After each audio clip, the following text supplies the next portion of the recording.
Pour la continuation des cours des lettres, nous allons voir dans la Torah l'importance, dans le deuxième livre de la Torah, l'importance de donner un prénom juif à son enfant.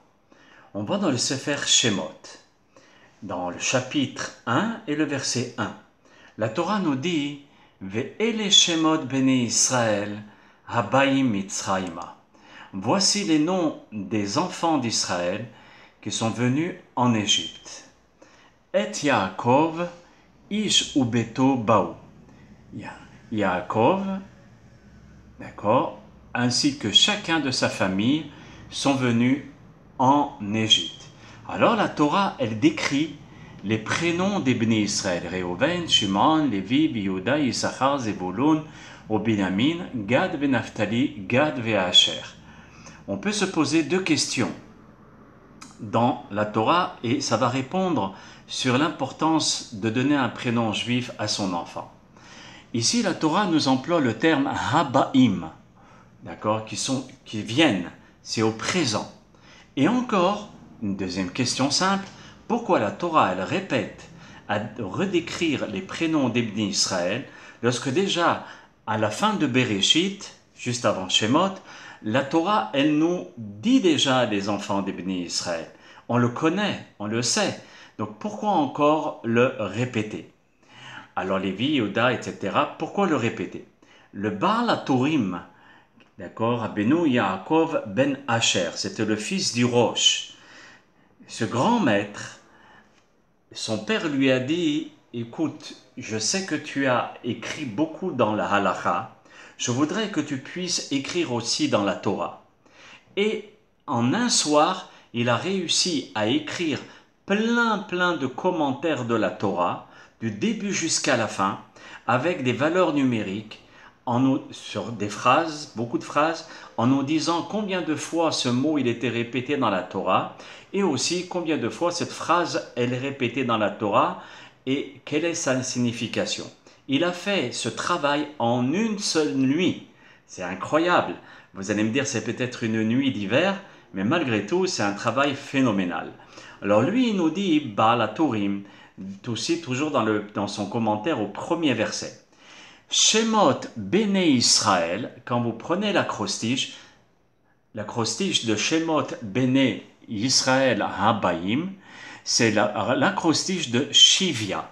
Shivia qui veut dire captivité. Ça veut dire que les Bnei Israël ont été pris en captivité ou ils sont descendus en Égypte et ils étaient en captivité. Chez Av Shehayu Beshivia, même s'ils étaient en captivité, dans un pays qui n'était pas à eux, les Bnei Israël, Lo Shinu Shemotam. D'accord, le Baal HaTurim me dit, ils n'ont pas changé leur nom chez Bishvil Arba Devarim Niga'u Mimitzraim. Et c'est grâce à 4 choses que les Bnei Israël ont observées. Grâce à ces 4 choses, les Bnei Israël ont pu sortir d'Égypte. Donc, des Bisrout Arba Devarim, le Baal HaTurim, il continue, il dit par le mérite de ces 4 choses. Chez Loshinu et Shemotam, ils n'ont pas changé leur nom lorsqu'on vient de le dire. Et les Shonam, leur langage, ils parlaient toujours l'hébreu. Et Malbusham, leurs habits, et ils ne mettaient pas des habits égyptiens.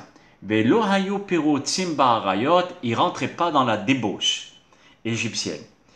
Voilà. Donc on voit que grâce à ces 4 choses, les Bnei Israël ont réussi à sortir d'Égypte. Ici, le Baal HaTurim nous dit Beshivia. Vous voyez ici, Shivia. Cela veut dire qu'ils sont dans un pays qui n'est pas le leur, comme nous. Nous sommes dans un pays qui n'est pas le nôtre. Et même si on se trouve en Israël, c'est malheureusement une Médina qui ne va pas selon la Torah. Mais au moins, on est en Eretz HaKodesh. Le Admour de Ra'anana m'a offert ce livre.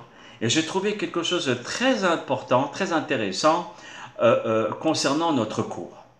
Et il va répondre aux 2 questions que j'ai dit tout à l'heure. Ve'ele Shemot Bnei Israël Habayim Mitzrayma, c'est ce qu'on a dit tout à l'heure dans la Torah. D'accord? Yesh les dagdek tam, il faut essayer d'approfondir pourquoi. Omro Habayim, la Torah elle nous dit au présent. La Shon Hove, c'est présent, Habayim. Habayim, ça veut dire les Bnei Israël viennent. On aurait dû dire, ils sont venus. Velo Asher Baou, Et on aurait dû dire, ils sont venus, la Shonavar. D'accord? C'est passé, l'histoire est passée. Yesod Chashuvze. La Torah vient m'apprendre quelque chose de très, mais très, très, très important. Et donc, Nakata Katuv Lashon Hove. La Torah vient nous apprendre et nous parler dans un langage qui est au présent. Les Ramez, chez l'Orak Béni Israël, chez Baou Ba'ava. Ici, la Torah ne nous parle pas seulement les Béni Israël qui sont venus dans le passé en Égypte. D'accord, les Mitzraïm. Hayu Mitzraïni Beshmotam, et qui faisaient attention à leurs prénoms. Pas seulement ceux qui étaient là-bas.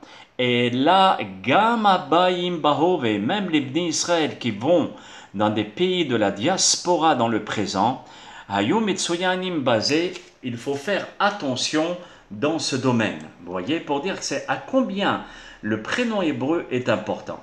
Et donc, lorsqu'on donne un prénom hébreu à notre enfant, on s'attache au En Sof, qui est Dieu, l'infini. Vous voyez, le cycle de l'infini. De la même manière que les lettres sont infinies, alors les prénoms, on investit l'enfant d'une dimension infinie et colossale. Tous nos hachamim rapportent au nom du Zohar, de la Kabbalah, du Midrash, et ils essayent d'expliquer ces 974 générations, mais je ne vais pas l'expliquer dans ce cours-là.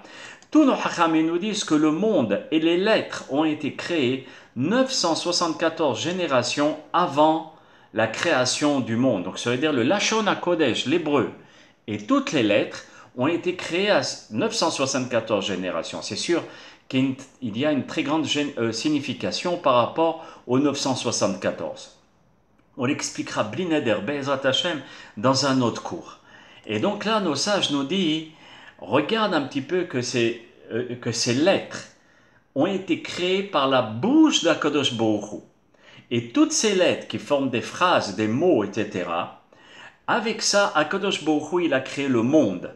De même, lorsqu'on investit l'enfant d'un prénom juif, il a aussi, lui, le potentiel de créer avec sa bouche. Regardez l'exemple qu'on connaît dans la Torah, que le Pirkei Avot nous dit, d'accord, Maxime de nos pères nous dit, Asara ma'amarot nivra olam. Par 10 paroles, le monde a été créé.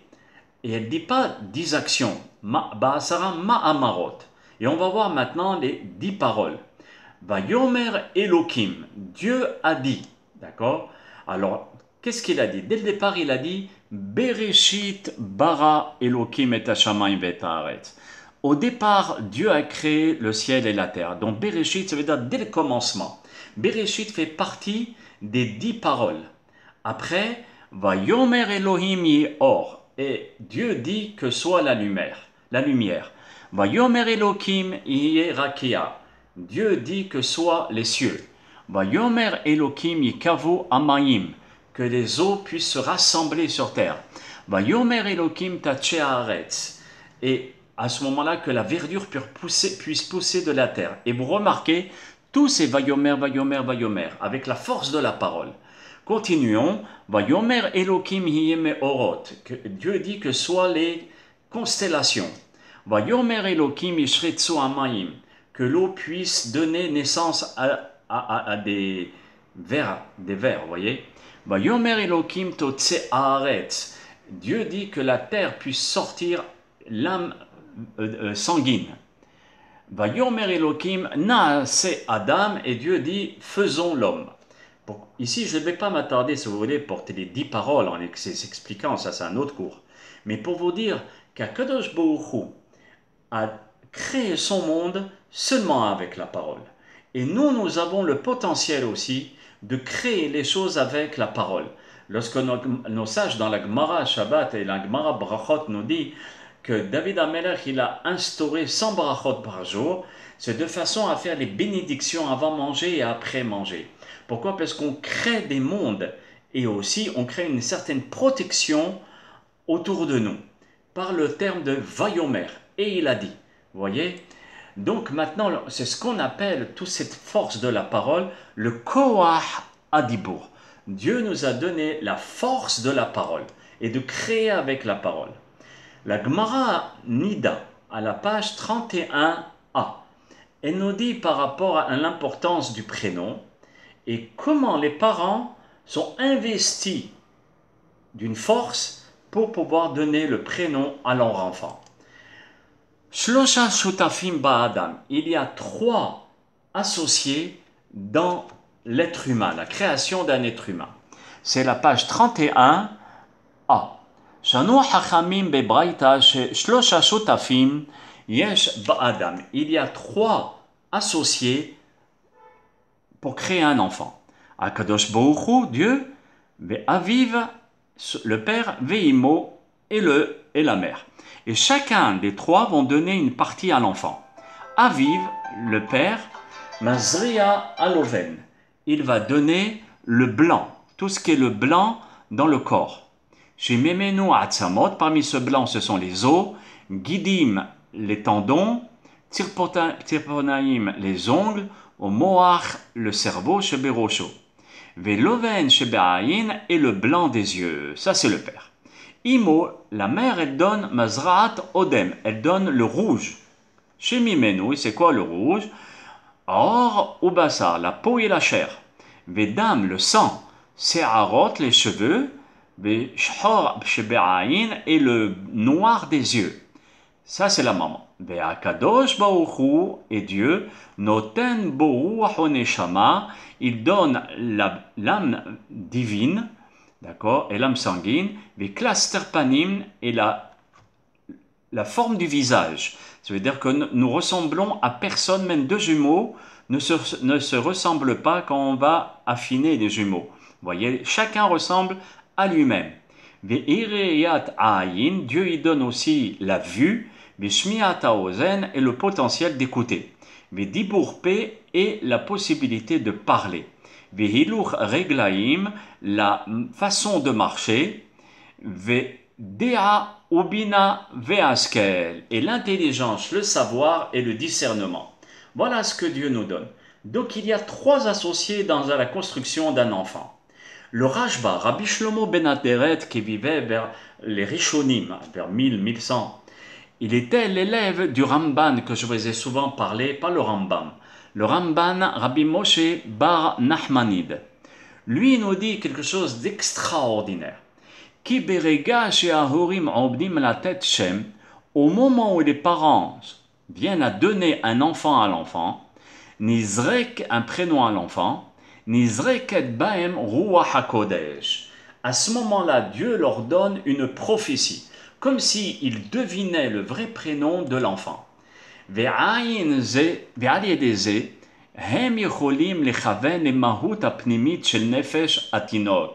Et par cet intermédiaire, ils ont la possibilité de donner le potentiel intrinsèque de l'enfant et du nefesh de l'enfant. Donc c'est à travers les parents qui vont donner un prénom à l'enfant, qui vont l'investir d'un potentiel exceptionnel.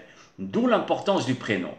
Le Harizal va poursuivre, le maître de la Kabbalah, Rabbi Yitzhak Luria, dans son livre Sefer Sha'ar HaGilgulim, dans le livre de la réincarnation, dans la préface à la page 23. D'accord? Là-bas, il nous dit comme ça. Kol neshama yoredet el haolam, magia im shema, toute neshama qui descend sur terre, d'accord, des cieux, des mondes des neshamot, et il vient sur la planète Terre pour entrer dans le corps de l'enfant. Magia im shema, elle vient avec son enfant, avec son prénom. Achaorim tzrichim legalot mahu oto Hashem. Mais c'est les parents qui doivent extérioriser, faire sortir au potentiel, d'accord, ouvrir le cadeau, si vous voulez, du prénom de l'enfant et de lui donner ce prénom-là. Donc on a appris ici du Harizal que la Neshama descend déjà avec le prénom, mais les parents doivent le dévoiler. Voilà, d'accord? Donc lorsque le Harizal nous dit qu'il faut, la Neshama descend avec son prénom, regardez quand on écrit le mot Neshama, au milieu du mot Neshama qui veut dire l'âme, il y a les 2 lettres en rouge qui composent le mot Shem, le prénom. Le noun qui est juste au début du mot, vous savez que chaque lettre elle a une valeur numérique, donc le noun a une valeur numérique 50. C'est les 50 niveaux de la connaissance. D'accord? Moshe Rabbeinu a réussi à avoir les 50 niveaux au moment où il est parti de ce monde. C'est pour cela qu'on appelle la montagne sur laquelle il est parti de ce monde Nebo. C'est-à-dire Noun Bo, le 50e niveau à cet endroit-là. Voyez? Et ensuite le He de Neshama, c'est la valeur numérique 5, ce sont les 5 parties de la Nefesh, Ruach, Neshama, Haya, Yehida. Maintenant, vous allez me dire, il faut absolument donner un prénom à nos parents. Mais si mes parents m'ont donné un prénom judéo-arabe ou bien yiddish, il ne faut surtout pas l'enlever, il ne faut surtout pas le changer. Parce que ce prénom est rentré dans les prénoms juifs, vous voyez, les prénoms de la Torah, qu'on appelle Misad ou bien Yankele en yiddish. Alors tous ces prénoms-là, nos hachamim l'ont fait rentrer à l'intérieur des prénoms hébreux et qu'il ne faut pas le changer. Surtout, et j'ai bien mis ce sigle, ne vous avisez pas, s'il vous plaît, de changer un prénom à la légère. Car le prénom, c'est la personnalité intrinsèque de l'individu. Et parfois, j'ai vu des gens qui ne voulaient pas écouter, ils ont changé leur prénom à l'aveuglette. Et Rahman al-Itzlan, ils avaient un mazal complètement catastrophique ou bien des boutons sur le corps du jour au lendemain. Donc il ne faut pas s'amuser avec le prénom. Il faut partir chez quelqu'un qui est un professionnel, quelqu'un qui va vous diriger et vous conseiller. D'accord? Alors, nous venons de dire qu'un prénom yiddish ou un prénom judéo-arabe, on le garde. D'accord? Si vous voulez ajouter un prénom hébreu qui est la traduction de ce prénom, partez chez le Rav qui lui vous fera au moment de la Torah votre prénom. Maintenant, on voit dans la création de la Torah. Okay? Je vous avais dit que Dieu il a créé la Torah avec les lettres. Lorsqu'on voit la première phrase, Bereshit bara Elokim et hashamayim vet haaretz.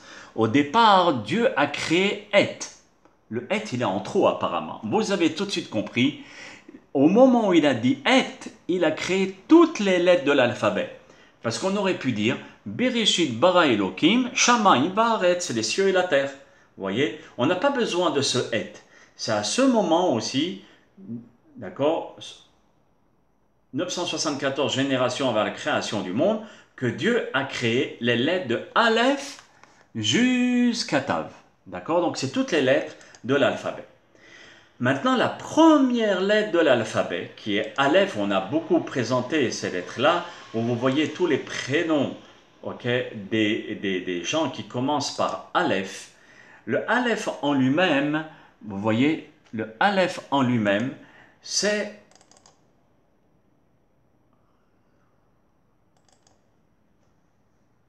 donc le Aleph, ça ne marche pas malheureusement, est la dimension spirituelle, comme nous l'avons expliqué dans l'autre vidéo que je vous ai transmis.